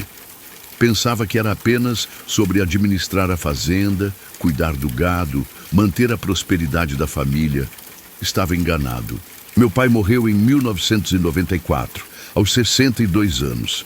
Oficialmente foi um ataque cardíaco, mas eu sempre soube que havia algo mais. Nos últimos meses de vida, ele estava visivelmente atormentado, como se estivesse lutando contra algo que o consumia por dentro. Foi durante o inventário que descobriu que realmente mantinha a fazenda Boa Esperança próspera. No cofre antigo do escritório, junto com documentos e dinheiro, encontrei um diário que meu avô havia mantido em segredo. Era um diário que contava a verdadeira história da fazenda, uma história que mudou completamente minha percepção sobre nossa família. Segundo o diário, em 1923, quando a fazenda estava à beira da falência, meu avô havia feito um pacto, não com um banco ou um investidor, mas com algo muito mais sombrio. As anotações falavam sobre um homem alto e magro que havia aparecido na fazenda numa noite de lua nova. Este homem se apresentou como alguém que poderia resolver todos os problemas financeiros do Coronel Francisco, mas em troca de algo específico. Ele disse que podia trazer prosperidade para a fazenda, escrevia meu avô, mas que precisava de pagamento, não em dinheiro, mas em algo mais valioso. O pagamento era uma vida humana a cada 7 anos. Meu avô, desesperado e sem opções, aceitou o pacto. O homem misterioso disse que apareceria a cada 7 anos para cobrar o pagamento e que, enquanto os termos fossem cumpridos, a fazenda Boa Esperança seria a mais próspera da região. A primeira vida foi cobrada em 1930. Segundo o diário, foi um peão que trabalhava na fazenda, um homem sem família que ninguém sentiria falta. Ele simplesmente desapareceu uma noite e nunca mais foi visto. A segunda foi em 1937, a terceira em 1944, a quarta em 1951. Sempre trabalhadores rurais solitários, sempre pessoas que não tinham família para procurar por eles. Em 1958, meu avô começou a ter dificuldades para encontrar vítimas adequadas. Os tempos haviam mudado, havia mais fiscalização, as pessoas não sumiam mais sem que alguém perguntasse. Foi quando ele começou a atrair trabalhadores de outras regiões, prometendo emprego e moradia. A quinta vida foi cobrada em 1965, a sexta em 1972. Eu me lembrava vagamente desses homens, trabalhadores que haviam chegado à fazenda e depois simplesmente decidido seguir viagem, segundo meu avô. Agora eu entendia que eles nunca haviam saído da fazenda. O diário também revelava onde os corpos estavam enterrados. Havia um mapa detalhado, mostrando 6 locais diferentes na propriedade, todos marcados com um X pequeno. Lugares onde meu avô havia plantado árvores para embelezar a fazenda, mas que na verdade serviam para marcar túmulos clandestinos. A sétima vida deveria ter sido cobrada em 1979, mas meu avô já havia morrido em 1975. Segundo o diário, nos últimos anos de vida, ele tentou encontrar uma forma de quebrar o pacto, mas não conseguiu. A única saída era transferir a responsabilidade para o herdeiro. Foi isso que aconteceu com meu pai. Quando ele assumiu a fazenda, o homem misterioso apareceu para cobrar o pagamento atrasado. Meu pai tentou resistir, tentou encontrar outras soluções, mas a prosperidade da fazenda começou a definhar. O gado começou a morrer, as pastagens secaram, os compradores desapareceram. Desesperado, meu pai acabou cedendo. Em 1979, um trabalhador rural chamado José Silva desapareceu da fazenda. Oficialmente, ele havia decidido voltar para sua cidade natal, mas a verdade era outra. A oitava vida foi cobrada em 1986. Desta vez, foi um jovem de 20 e poucos anos que havia chegado procurando trabalho. Meu pai ficou destroçado depois disso. Começou a beber pesado e nunca mais foi o mesmo. Agora era minha vez. Segundo o diário, o 9º pagamento deveria ser feito em 1993, mas com a morte de meu pai havia um atraso. O homem misterioso apareceria para cobrar não apenas o pagamento atrasado, mas também para transferir o pacto para mim. Eu fiquei em pânico. Não podia acreditar que meu avô e meu pai haviam sido assassinos, que a prosperidade da nossa família estava construída sobre sangue inocente. Pensei em vender a fazenda, em fugir, em quebrar aquele ciclo maldito. Mas era tarde demais. Numa noite de dezembro de 1994, exatamente 7 meses depois da morte de meu pai, ele apareceu. Eu estava no escritório da fazenda, lendo o diário pela 10ª vez, tentando encontrar alguma brecha no pacto, quando senti uma presença na sala. Olhei para cima e ele estava lá, parado na frente da mesa, como se tivesse materializado do nada. Era exatamente como meu avô havia descrito. Alto, magro, vestindo um terno preto antigo. Seu rosto era pálido, quase translúcido, com olhos completamente negros que pareciam absorver a luz ao redor. Quando ele sorriu, vi que seus dentes eram pontiagudos como os de um predador. Antônio Carlos, ele disse com uma voz que parecia vir de dentro da minha própria cabeça. Está na hora de assumir suas responsabilidades. Tentei falar, mas as palavras não saíam. Era como se minha voz tivesse sido roubada pela presença daquela coisa. Seu pai atrasou um pagamento, ele continuou, mas estou disposto a ser compreensivo. 2 pagamentos até o final do ano e estaremos quites. 2 vidas. Ele queria 2 vidas até dezembro. E se eu me recusar? Consegui finalmente perguntar. Ele riu, um som que me gelou até os ossos. Sua filha é uma menina linda, ele disse. Apenas 8 anos. Seria uma pena se algo acontecesse com ela. Minha filha Carolina estava dormindo no quarto dela, a apenas alguns metros de distância. A ameaça era clara. Ou eu continuava com o pacto, ou ele levaria ela. As regras são simples, ele explicou. Uma vida a cada 7 anos. Deve ser alguém sem família próxima, alguém que não será procurado. Em troca, a fazenda continuará próspera. Quebrar o pacto significa perder tudo, incluindo aqueles que você ama. Então, ele desapareceu, deixando apenas o cheiro de enxofre no ar e uma sensação de desespero que me acompanharia pelos próximos meses. Eu tinha até dezembro para encontrar 2 pessoas. Os meses seguintes foram os piores da minha vida. Durante o dia, eu tentava manter a rotina normal da fazenda, cuidar do gado, administrar os negócios. Mas à noite, eu era consumido pela culpa e pelo desespero. Como eu poderia matar 2 pessoas? Como me tornaria um assassino como meu avô e meu pai? Mas ao mesmo tempo, como eu poderia arriscar a vida da minha filha? Tentei encontrar alternativas. Procurei padres, consultei médiuns, li livros sobre ocultismo e contratos sobrenaturais. Todos me disseram a mesma coisa.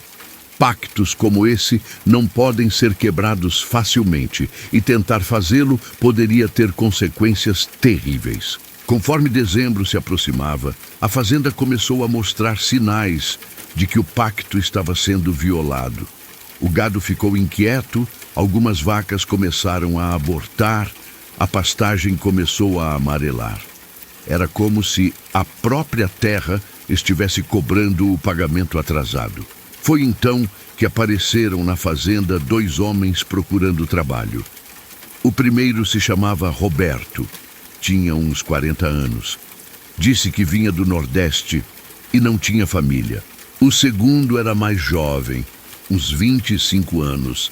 Se apresentou como Marcos e disse que estava fugindo de problemas com a justiça. Era como se o destino os tivesse trazido até mim. Durante semanas, tentei resistir à tentação. Eles trabalhavam bem, eram homens honestos, exceto pelos problemas legais do Marcos. Não mereciam morrer. Mas conforme dezembro avançava, a pressão aumentava. A fazenda estava claramente definhando. O gado começou a morrer de doenças misteriosas. As pastagens secaram completamente e uma série de acidentes estranhos começaram a acontecer. Um trator pegou fogo sozinho, um curral desabou sem motivo aparente e várias cabeças de gado foram encontradas mortas sem explicação. Pior ainda, Carolina começou a ter pesadelos terríveis. Ela acordava gritando no meio da noite, dizendo que via um homem magro no quarto dela, prometendo levá-la embora se eu não cumprisse minha parte do acordo. Foi na véspera do Natal que tomei a decisão que me assombra até hoje. Mandei Roberto e Marcos verificarem um problema no açude mais distante da fazenda. Era um local isolado, longe da casa-sede, onde ninguém os ouviria gritar. Levei uma espingarda, dizendo que era para afugentar onças que haviam sido vistas na região. Eles acreditaram, confiaram em mim até o último momento. Roberto morreu primeiro, um tiro no peito. Ele nem teve tempo de entender o que estava acontecendo. Marcos tentou correr, mas eu era mais rápido. O segundo tiro o acertou nas costas. Enterrei os dois no local, cavei as covas fundo, cobri tudo com pedras pesadas. Plantei 2 árvores pequenas sobre os túmulos, como meu avô e meu pai haviam feito. Naquela noite, o homem misterioso apareceu novamente. Muito bem, ele disse. O pagamento foi aceito. A fazenda voltará à prosperidade.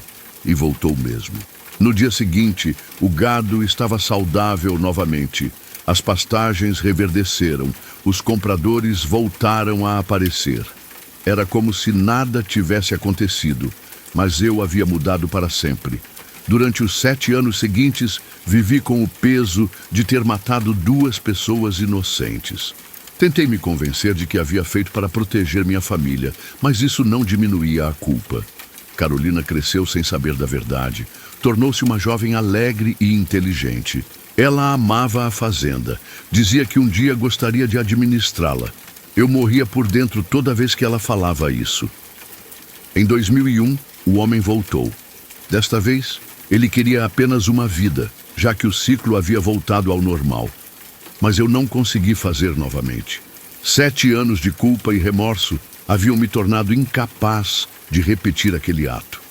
Não posso, eu disse, quando ele apareceu. Não vou matar mais ninguém. Ele sorriu friamente. Então você escolheu quebrar o pacto? Sim, respondi. Aceito as consequências. Tem certeza? Porque a primeira consequência será a morte da sua filha. Carolina tinha 15 anos na época. Estava no primeiro ano do ensino médio. Tinha a vida toda pela frente. Não podia deixar que ela pagasse pelos pecados da nossa família. Espere, eu disse. Me dê mais tempo. Vou encontrar uma solução. 6 meses, ele respondeu. Ou ela morre. Foi o período mais desesperador da minha vida. 6 meses para encontrar uma forma de quebrar um pacto de 80 anos ou ver minha filha morrer. Procurei ajuda em todos os lugares possíveis. Viajei para outras cidades, consultei especialistas em ocultismo, procurei curandeiros, benzedeiras, padres exorcistas. Todos me deram a mesma resposta. Pactos de sangue como aquele são praticamente impossíveis de quebrar, especialmente depois de tanto tempo. Mas uma velha benzedeira em Pirenópolis me deu uma informação diferente. Existe uma forma, ela me disse, mas o preço é alto, muito alto. Segundo ela, para quebrar um pacto assim, seria necessário um sacrifício voluntário. Alguém da família teria que oferecer a própria vida em troca da liberdade dos outros. E não pode ser qualquer pessoa, ela explicou. Tem que ser alguém com sangue direto do primeiro contratante. E tem que ser feito por vontade própria, sem coerção. Isso significava que eu, Carolina, ou algum descendente direto do Coronel Francisco, teria que morrer voluntariamente para quebrar a maldição. Voltei para casa com essa informação, sem saber o que fazer. Não podia pedir para Carolina se sacrificar. Ela nem sabia da existência do pacto. E não tinha coragem de me matar, deixando-a órfã e sem proteção. Foi então que aconteceu algo que mudou tudo. Carolina começou a ter visões. Uma noite, ela veio ao meu quarto chorando, dizendo que havia sonhado com o avô Francisco, que ela nunca havia conhecido. No sonho, ele estava lhe contando sobre o pacto, mostrando onde os corpos estavam enterrados, pedindo perdão pelos crimes que havia cometido. Pai, ela me disse, eu sei sobre o homem magro, eu sei sobre as pessoas que morreram, e eu sei que você matou Roberto e Marcos. Meu mundo desabou. Tentei negar, mas ela sabia de detalhes que apenas eu poderia conhecer. As visões haviam lhe mostrado tudo. Também sei como quebrar a maldição, ela continuou, e sei o que precisa ser feito. Tentei argumentar. Disse que encontraria outra solução, mas Carolina estava decidida. Ela havia herdado a determinação da família Mendonça. Mas, ao contrário de nós, ela queria usar essa determinação para fazer o bem. Pai, vocês mataram 9 pessoas inocentes ao longo de 80 anos. Quantas mais vão morrer se isso continuar?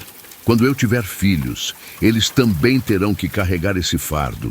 Onde isso vai parar? Ela tinha razão, mas isso não tornava a decisão mais fácil. Além disso, ela disse, nas visões, o avô Francisco me mostrou onde está escondido o ouro. Que ouro? O ouro que o homem magro deu a ele no início do pacto. Está enterrado embaixo da casa-sede. É ouro amaldiçoado, pai. Enquanto ele estiver aqui, a maldição nunca vai embora completamente.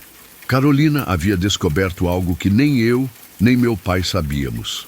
O pacto não era apenas sobre vidas humanas. Havia também um tesouro amaldiçoado que mantinha a ligação com a entidade. Se a gente devolver o ouro e oferecer um sacrifício voluntário, ela explicou, a maldição será quebrada para sempre. Todas as gerações futuras estarão livres. Passei semanas tentando dissuadi-la, procurando alternativas, mas Carolina estava irredutível. Ela havia visto o futuro nas visões. Gerações e mais gerações de Mendonças sendo forçadas a matar para manter a prosperidade da fazenda. Eu não vou permitir isso, ela me disse. A maldição acaba comigo. No final de maio de 2001, faltando apenas algumas semanas para o prazo final, Carolina me forçou a escavar embaixo da casa-sede. Encontramos uma caixa de ferro enterrada 2 metros abaixo do piso da sala principal. Dentro havia moedas de ouro antigo, joias preciosas e um documento escrito numa língua que não conseguíamos ler. Isso aqui não é deste mundo, Carolina disse tocando uma das moedas. É ouro do inferno, pai. Por isso nossa família nunca foi realmente feliz, mesmo com toda a riqueza. Ela estava certa. Por mais próspera que a fazenda fosse, nunca houvera alegria verdadeira na família. Meu avô morrera amargo, meu pai havia se tornado alcoólatra e eu vivia atormentado pela culpa. Na noite de lua nova de junho de 2001, Carolina executou seu plano. Ela levou toda a caixa de ouro para o centro da propriedade, num local que ficava exatamente no meio dos terrenos da fazenda. Lá, ela cavou um buraco profundo e enterrou o tesouro amaldiçoado. Então sentou-se sobre o local e esperou. À meia-noite, o homem magro apareceu. Onde está meu pagamento? Ele perguntou, vendo que eu não havia trazido nenhuma vítima. Aqui. Carolina respondeu se levantando. Eu sou o pagamento. A entidade riu. Uma garotinha, você não serve. Eu preciso de alguém adulto, alguém com experiência de vida para absorver. Eu sou descendente direta do coronel Francisco Mendonça, Carolina disse firmemente, e estou oferecendo minha vida voluntariamente para quebrar o pacto que minha família fez com você. O sorriso desapareceu do rosto da criatura. Isso não é possível. Ninguém pode quebrar um pacto de sangue. Pode sim, Carolina respondeu, quando o pagamento é feito voluntariamente por um descendente direto e quando o ouro amaldiçoado é devolvido à terra. Foi então que percebi que minha filha sabia exatamente o que estava fazendo. As visões não haviam apenas lhe mostrado o passado, haviam-lhe ensinado as regras ocultas do pacto. A entidade ficou furiosa. Se você fizer isso, ele disse, a fazenda perderá toda a prosperidade. Vocês ficarão pobres, o gado morrerá, a terra se tornará estéril. Prefiro ser pobre e livre do que rica e escrava, Carolina respondeu. Então ela tirou uma faca que havia trazido e, antes que eu pudesse impedi-la, cortou os pulsos profundamente. Não! Eu gritei, correndo para ela, mas era tarde demais. Carolina caiu sobre o local onde havia enterrado o ouro, seu sangue se misturando com a terra. E conforme o sangue dela tocou o solo, coisas extraordinárias começaram a acontecer. A entidade começou a se desfazer, gritando de raiva e dor. Era como se ela estivesse sendo sugada para dentro da terra, junto com o ouro amaldiçoado. Isso não acabou! Ela gritou enquanto desaparecia. Vocês vão pagar por isso! Mas eu sabia que estava errada. Sentia no ar, na terra, em tudo ao redor, que a maldição havia sido quebrada. O peso que carregava há anos simplesmente desapareceu. Carolina morreu nos meus braços, sorrindo. Agora está livre, pai. Foram suas últimas palavras. Todos nós estamos livres. Enterrei minha filha no cemitério da cidade, com todas as honras que ela merecia. Oficialmente, ela havia morrido num acidente, mas eu sabia a verdade. Ela havia se sacrificado para salvar gerações futuras da nossa família. Como ela havia previsto, a fazenda perdeu toda a prosperidade artificial. O gado voltou a ser normal, algumas cabeças morreram, as pastagens precisaram de cuidados reais. Mas era uma vida honesta, sem sangue, sem culpa. Vendi a maior parte das terras e fiquei apenas com um pequeno sítio onde crio algumas cabeças de gado. Não sou rico, mas durmo em paz todas as noites. Também procurei as famílias das 9 vítimas do pacto. Consegui rastrear parentes de 6 delas e contei a verdade sobre o que havia acontecido. Paguei indenizações simbólicas e ajudei a dar sepulturas dignas aos restos mortais que foram encontrados na propriedade. Foi um processo doloroso, mas necessário. Hoje, 23 anos depois, ainda visito o túmulo da Carolina toda semana. Levo flores, conto para ela sobre minha vida simples, mas honesta. Agradeço pelo sacrifício que ela fez.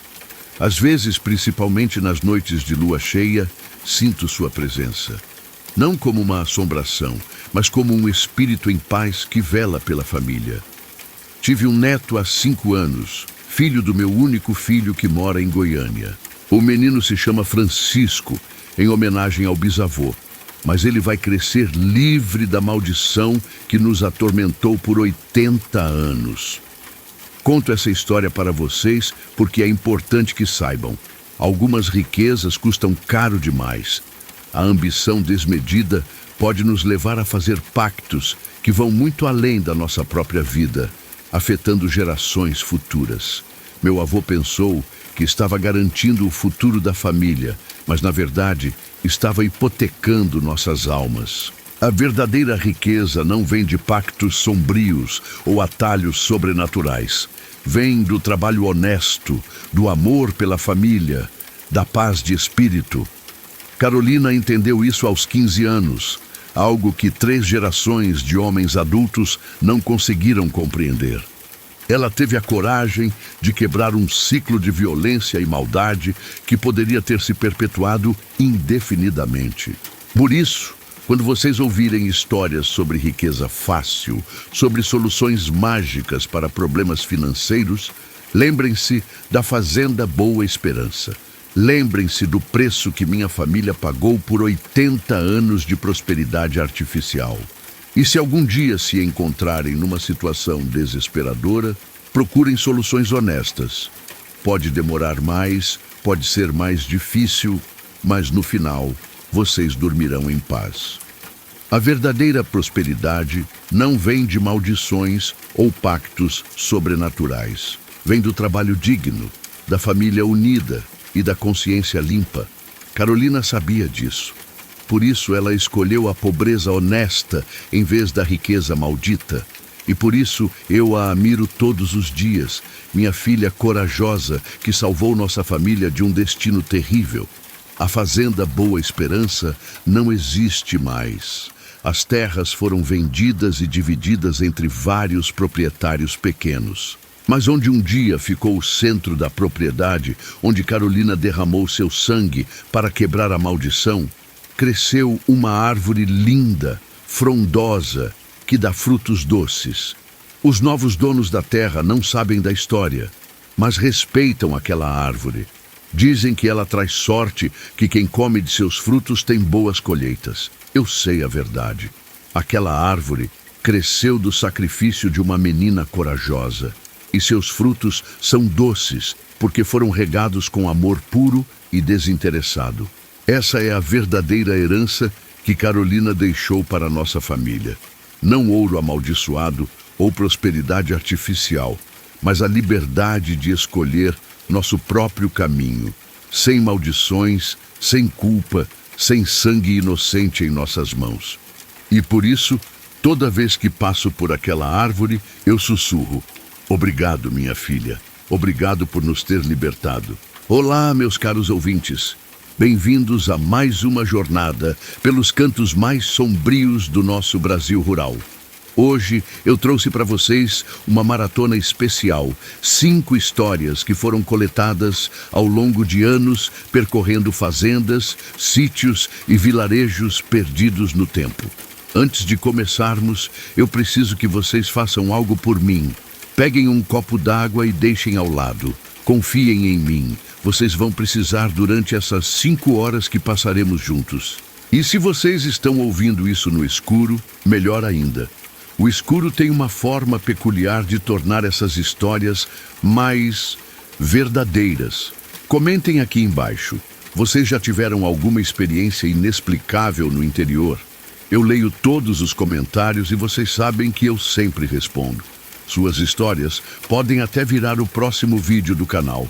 Agora, apertem o play, aumentem o volume e preparem-se para 5 horas de puro terror rural. Vamos começar nossa jornada pelos relatos mais perturbadores que já coletei.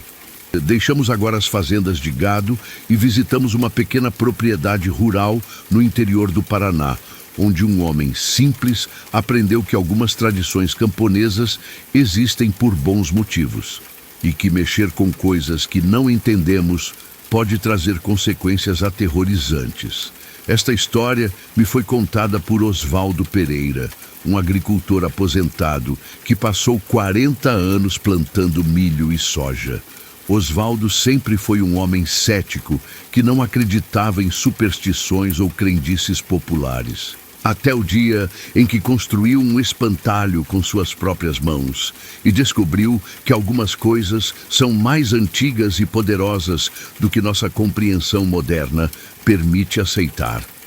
Esta é uma história sobre tradições perdidas, sobre o poder oculto que habita nas coisas mais simples do campo e sobre como nossa arrogância pode despertar forças que deveriam permanecer adormecidas.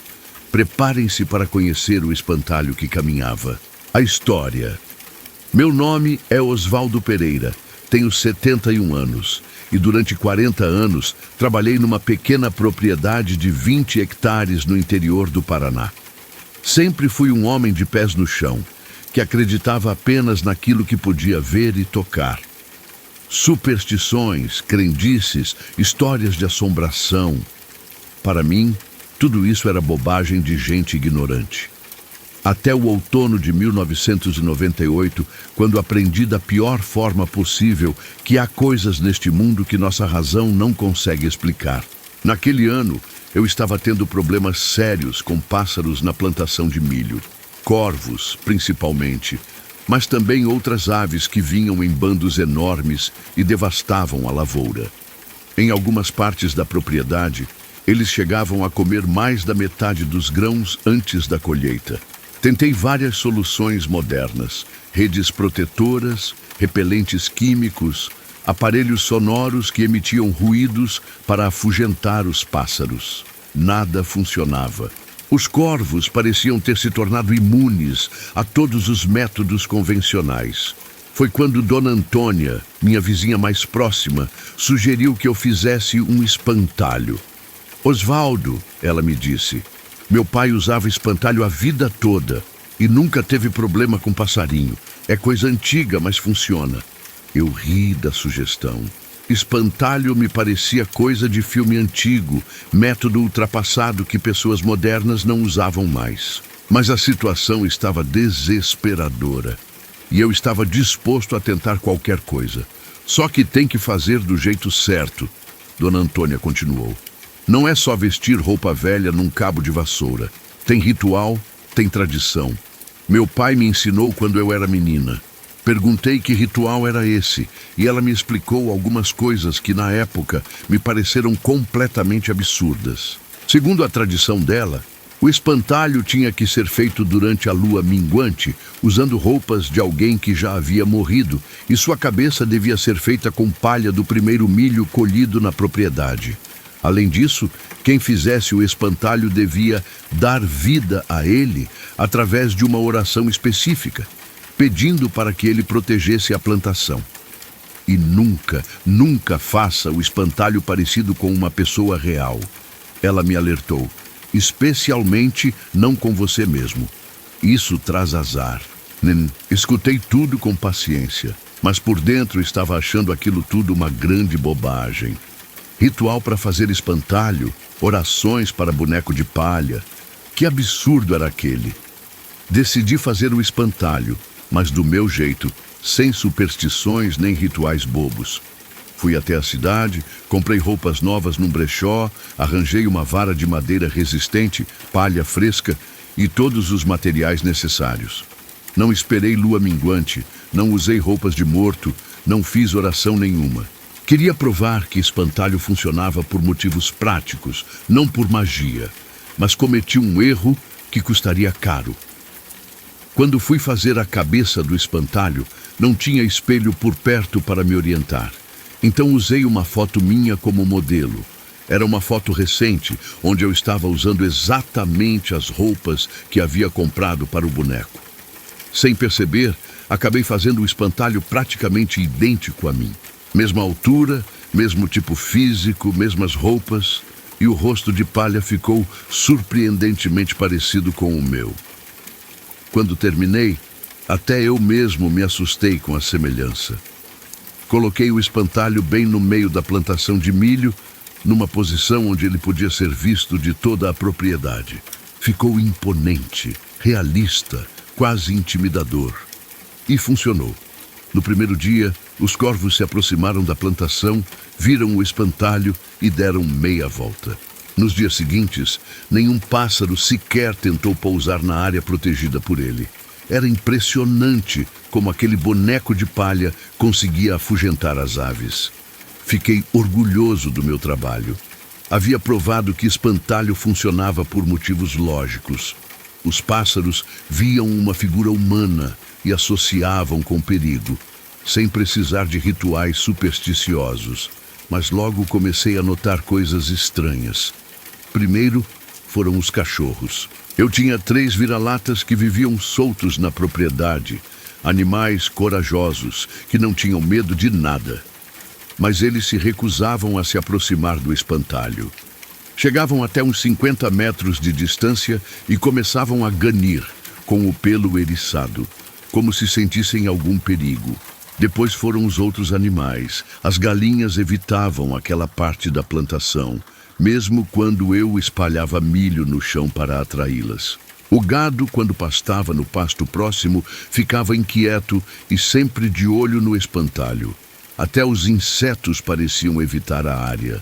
Não havia abelhas, borboletas ou qualquer outro tipo de inseto num raio de 20 metros ao redor do boneco. Era como se houvesse uma zona morta ao redor dele. Comentei essas observações com Dona Antônia e ela balançou a cabeça preocupada. Osvaldo, você fez o espantalho parecido com você mesmo, não foi? Confirmei que sim, e expliquei que havia usado minha própria foto como modelo. Ai, meu Deus, ela suspirou. Eu avisei para não fazer isso. Agora você criou um problema sério. Que problema? Perguntei, ainda cético. Quando um espantalho fica parecido demais com uma pessoa real, especialmente com quem o fez, ele pode ganhar vida própria. Não vida de verdade, mas uma imitação de vida que pode ser muito perigosa. Reed, a explicação dela, disse que eram apenas superstições antigas. Mas, no fundo, comecei a ficar preocupado com o comportamento estranho dos animais. Foi uma semana depois que aconteceu a primeira coisa realmente perturbadora. Era uma quinta-feira de manhã e eu estava no galpão organizando as ferramentas quando ouvi minha esposa, Dona Rosa, me chamando do lado de fora. Osvaldo, Osvaldo, vem aqui!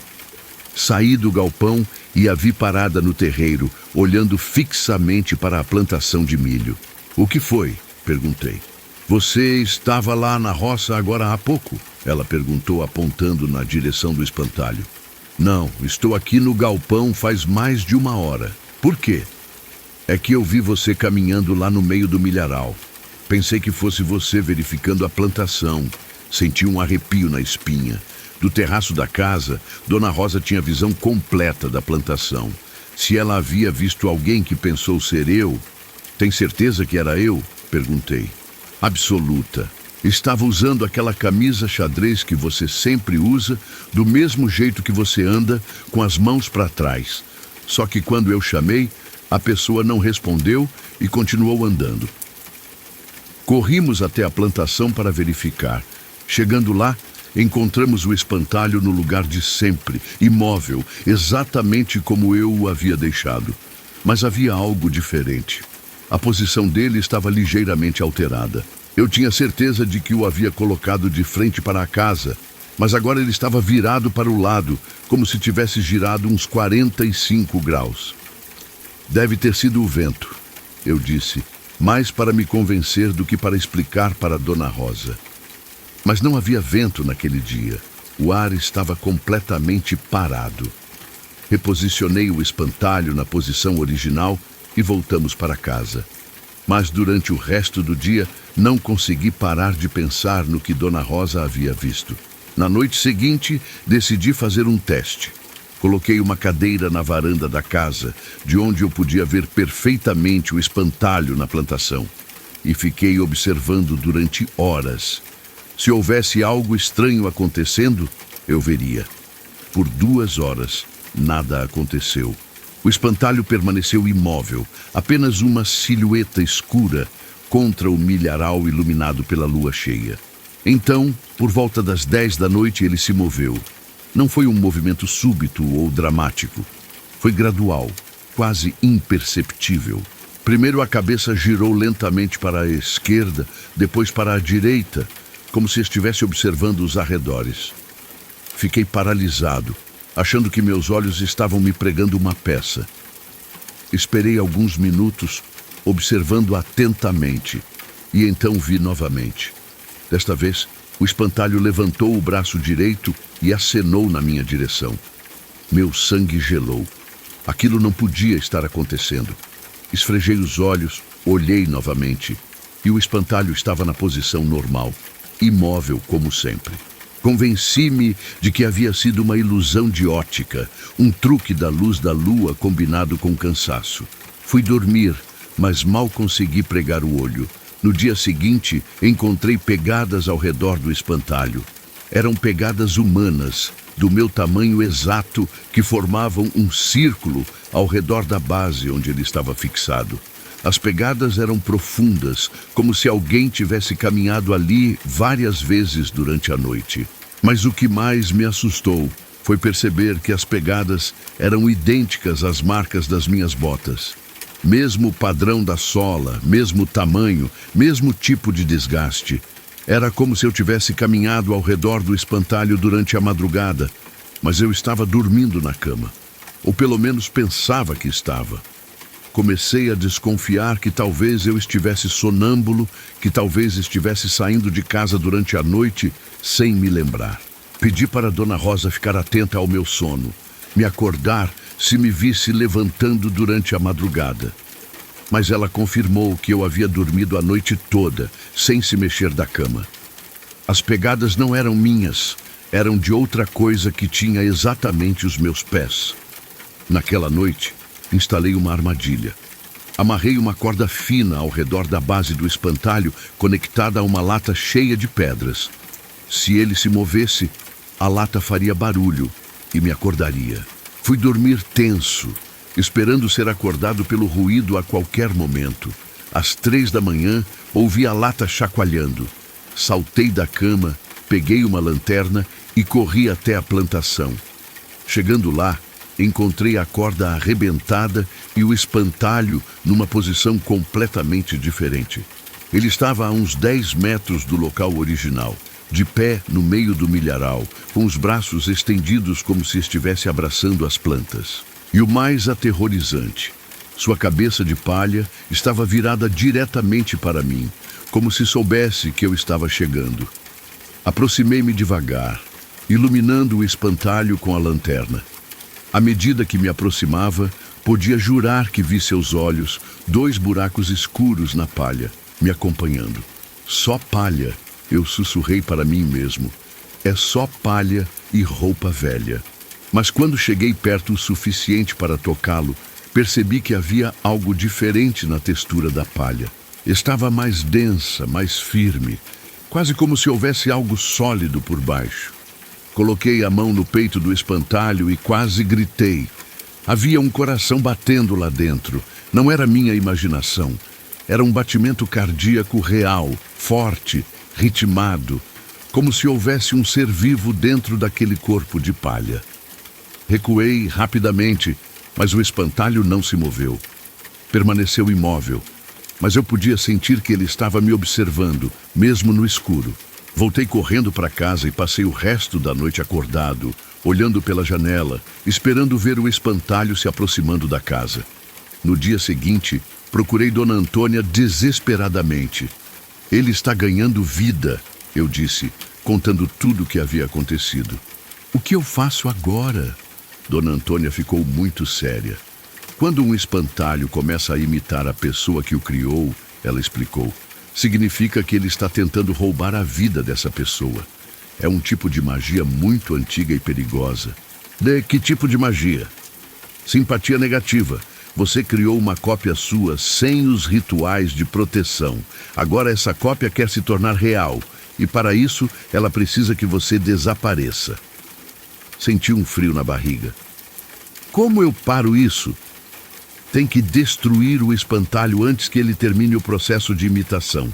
E tem que ser feito de uma forma específica, senão ele vai voltar. Dona Antônia me ensinou o ritual de destruição. Tinha que ser feito durante o dia, com fogo abençoado por um padre, e enquanto o espantalho queimava, eu deveria repetir meu nome completo várias vezes para reclamar minha identidade. E faça isso hoje mesmo, ela me alertou, porque se ele conseguir imitar você perfeitamente, vai tentar tomar seu lugar. Voltei para casa determinado a acabar com aquela situação. Peguei gasolina, fósforos e fui até a plantação procurar o espantalho. Ele não estava mais no local onde eu o havia deixado. Procurei por toda a plantação, percorri cada fileira de milho, mas o espantalho havia sumido. Era como se tivesse simplesmente desaparecido. Voltei para casa preocupado e contei para Dona Rosa que o espantalho havia sumido, provavelmente levado por alguém. Que bom, ela disse. Aquela coisa estava me dando arrepios mesmo. Naquela noite, tentei dormir mais tranquilo, pensando que talvez o problema tivesse se resolvido sozinho. Talvez alguém realmente tivesse levado o espantalho, ou talvez ele tivesse se desfeito naturalmente. Estava enganado. Por volta da meia-noite, Dona Rosa me acordou sussurrando urgentemente. Osvaldo, tem alguém na cozinha. Ouvi ruídos vindos da cozinha, como se alguém estivesse mexendo nos armários, abrindo e fechando gavetas. Peguei uma espingarda e fui investigar, com Dona Rosa me seguindo à distância. Chegando na cozinha, acendi a luz e quase desmaiei com o que vi. Era eu mesmo, ou melhor, era uma cópia perfeita de mim, vestindo exatamente as mesmas roupas que eu havia posto no espantalho. Ele estava de costas, mexendo nos armários, como se estivesse procurando algo. Quando a luz acendeu, ele se virou lentamente. O rosto era exatamente igual ao meu. Cada detalhe, cada ruga, cada marca. Mas os olhos eram completamente negros, sem pupilas, sem íris, apenas 2 buracos escuros que sugavam a luz. "Oi, Osvaldo", ele disse com a minha própria voz. "Estava esperando por você." Apontei a espingarda para ele, mas minhas mãos tremiam tanto que mal conseguia segurar a arma. "O que você quer?" consegui perguntar. "Eu quero o que é meu", ele respondeu. "Sua vida, sua casa, sua esposa. Você me criou para ser você, então agora eu vou ser você melhor do que você mesmo." Dona Rosa gritou atrás de mim. "Osvaldo, o que está acontecendo? Por que você está apontando a arma para você mesmo?" Percebi que ela não conseguia distinguir entre mim e a cópia. Para ela, éramos a mesma pessoa. "Rosa, sai daqui!" gritei. "Vai para o quarto e tranca a porta." "Não precisa gritar com sua esposa", disse o espantalho com minha voz. "Eu vou tratar ela muito melhor que você." Foi quando atirei. O tiro acertou o espantalho em cheio no peito, mas em vez de sangue, saiu palha. Ele olhou para o buraco no peito, riu com minha própria risada e começou a se aproximar. "Você não pode me matar", ele disse. "Eu sou feito da sua própria essência. Enquanto você existir, eu também vou existir." Corri para fora da casa, com o espantalho me seguindo calmamente.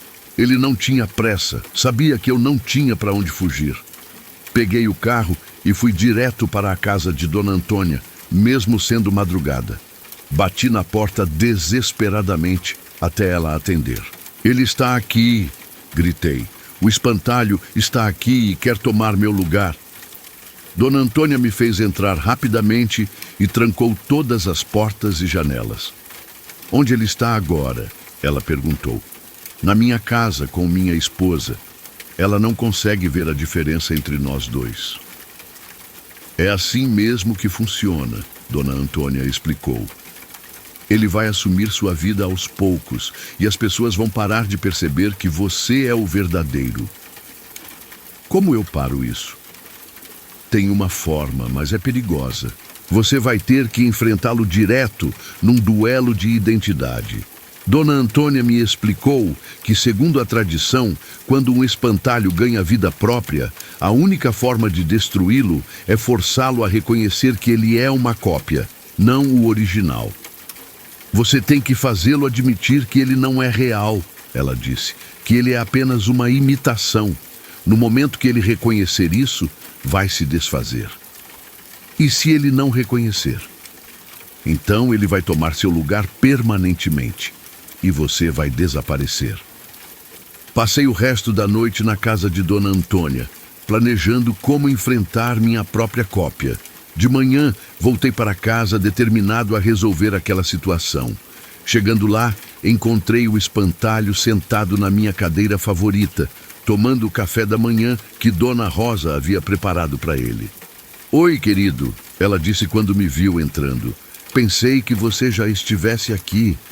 Ela apontou para o espantalho, que me cumprimentou com um aceno e um sorriso idêntico ao meu. "Rosa", eu disse, "esse não sou eu aqui." Ela me olhou confusa. "Claro que é você, Osvaldo. Vocês dois são você." Era exatamente como Dona Antônia havia previsto. Para Dona Rosa, éramos a mesma pessoa. Ela não conseguia distinguir o original da cópia. "Nós precisamos conversar", eu disse para o espantalho. "Claro", ele respondeu com minha voz. "Vamos para fora. Não queremos incomodar nossa esposa." Saímos para o terreiro, onde ficamos cara a cara. Era perturbador olhar para uma cópia perfeita de mim mesmo, especialmente sabendo que ela queria me substituir. "Por que está fazendo isso?" perguntei. "Porque você me criou para isso", ele respondeu. "Você me fez a sua imagem e semelhança. Me deu suas roupas, sua aparência, me colocou na sua propriedade. Agora eu quero o resto, sua vida, sua identidade, seu lugar no mundo. Mas você não é real, é apenas palha e roupa velha. Sou tão real quanto você. Tenho seus pensamentos, suas memórias, seus sentimentos. A única diferença é que eu sou uma versão melhorada de você. Melhorada como? Eu não tenho seus medos, suas fraquezas, suas dúvidas. Sou tudo o que você gostaria de ser, mas nunca teve coragem. Foi então que percebi a estratégia. Ele estava tentando me convencer de que ele era superior, que merecia minha vida mais do que eu mesmo. Você está errado, eu disse. Suas memórias são cópias das minhas. Você não viveu nada do que pensa que se lembra. E daí? Se as memórias são idênticas, qual a diferença? A diferença é que eu construí essas memórias vivendo, errando, aprendendo. Você apenas herdou as conclusões sem passar pelo processo. O espantalho riu. Filosofia barata, Osvaldo. No final, quem vai ficar é quem for mais forte. Então me prove que você é mais forte, eu desafiei. Me prove que você merece minha vida mais do que eu. Como? Conte algo sobre minha vida que eu não saiba. Era uma armadilha. Se ele tinha apenas cópias das minhas memórias, não poderia saber nada que eu não soubesse. O espantalho ficou em silêncio por alguns segundos, e eu percebi que havia acertado em cheio. Você não pode, eu continuei, porque você é apenas uma sombra, uma imitação. Você não tem vida própria, não tem experiências únicas, não tem alma. Eu tenho alma, ele gritou, e pela primeira vez vi emoção real em seus olhos negros. Prove. Eu sinto, eu penso, eu quero. Você sente o que eu senti, pensa o que eu pensei, quer o que eu quis. Nada disso é seu. O espantalho começou a ficar visivelmente perturbado. Sua forma começou a tremer, como se estivesse perdendo consistência. Eu sou real, ele disse, mas sua voz começou a soar menos convincente. Você é uma cópia, insisti, uma imitação vazia. E deep down, você sabe disso. Não! Ele gritou, se atirando contra mim. Lutamos no chão, dois Osvaldos idênticos, brigando pela mesma identidade. Mas conforme a luta continuava, eu percebi que ele estava ficando mais fraco, menos sólido. Você está desaparecendo, eu disse, porque finalmente está reconhecendo a verdade. Não, eu sou real. Você é palha, eu disse firmemente. Palha e roupa velha que eu animei sem saber o que estava fazendo. Você nunca foi real. Foi nesse momento que ele parou de lutar. Olhou para as próprias mãos e viu que estavam se desfazendo, voltando a ser palha seca. Eu não sou você, ele sussurrou. Eu sou apenas uma cópia. Isso mesmo. Você é uma cópia e agora pode descansar. O espantalho me olhou com aqueles olhos negros, mas agora havia tristeza neles, em vez de malícia. Obrigado, ele disse. Obrigado por me deixar existir, mesmo que por pouco tempo. E então ele se desfez completamente, voltando a ser apenas um monte de palha e roupas velhas espalhadas pelo terreiro. Juntei todos os restos, levei para longe da casa e queimei tudo, como Dona Antônia havia me ensinado. Enquanto as chamas consumiam a palha e as roupas, repeti meu nome completo várias vezes, reclamando minha identidade única. Quando as cinzas se espalharam pelo vento, senti um alívio imenso. Era como se um peso que eu nem sabia que estava carregando tivesse sido tirado dos meus ombros. Dona Rosa veio até mim enquanto eu observava as últimas chamas. Osvaldo, por que você está queimando suas roupas? Ela perguntou. Eram roupas velhas que não prestavam mais, respondi. Estava na hora de se livrar delas. Ela não se lembrava de nada do que havia acontecido. Para ela, eu havia apenas queimado algumas roupas velhas no terreiro. A memória do espantalho vivo havia desaparecido junto com ele. Nos dias seguintes, voltei a ter problemas com pássaros na plantação. Sem o espantalho, os corvos voltaram a atacar o milharal. Mas desta vez procurei Dona Antônia antes de fazer qualquer coisa. Quero fazer outro espantalho, eu disse, mas desta vez do jeito certo. Ela me ensinou todo o ritual tradicional. Esperei a lua minguante, usei roupas de uma pessoa já falecida, roupas do meu pai que havia morrido anos antes, fiz a cabeça com palha da primeira colheita da propriedade e, mais importante, fiz questão de que o espantalho não se parecesse comigo em nada. Durante a confecção, rezei as orações que Dona Antônia me ensinou, pedindo proteção para a plantação e que o espantalho cumprisse apenas sua função original.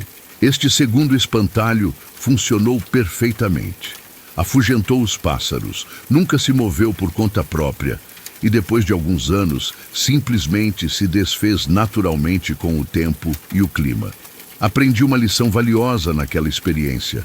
Nossas tradições rurais não são apenas superstições bobas.